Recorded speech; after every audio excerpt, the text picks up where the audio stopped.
Okay, a short one. I'll call this Speck meditation. I used to call this, at least to myself, walking meditation, but it really isn't.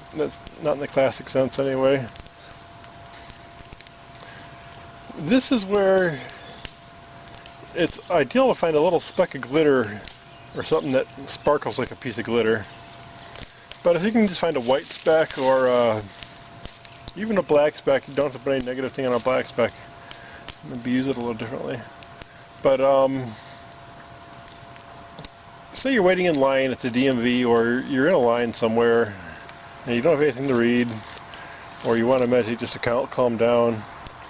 Then all you do is you gaze over someplace and find a, that's comfortable, and find a speck to stare at. Just a little speck of lint in the carpet, or an unknown speck on the wall or ceiling. Even at a little distance. Just concentrate on that speck. And anyway, I renamed it recently Speck Meditation. It, if nothing else, it'll calm you down a little bit if you're really not so happy about being in line, for one thing. That's typically a place where I'd do it, or any other place I felt awkward and I had to wait, or getting bored even, someplace. The other goal for Speck meditation is to actually do at least some, do soul travel, to at least do it to some degree.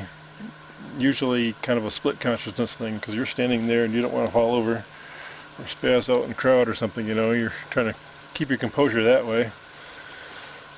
Maybe picking a different speck here and there to not be obvious that you're just at that point you usually don't care, you're in a line, you're kind of pissed off, and no one's really looking at you anyway, and you just look down at something and stare at it, speck on it.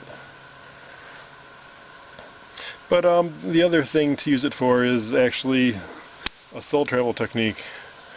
And that is that you flash your consciousness over to that speck for a second. For a second you are that speck. You're there looking back at yourself, in a full consciousness, full 360 consciousness. So you slam your attention over there, and then of course you look back, see if you can get any recall. As I stated in that one thing, sometimes recall is the toughest part, even though you're awake the whole time. You have to telegraph it back to your lower mind, what you do in spirit.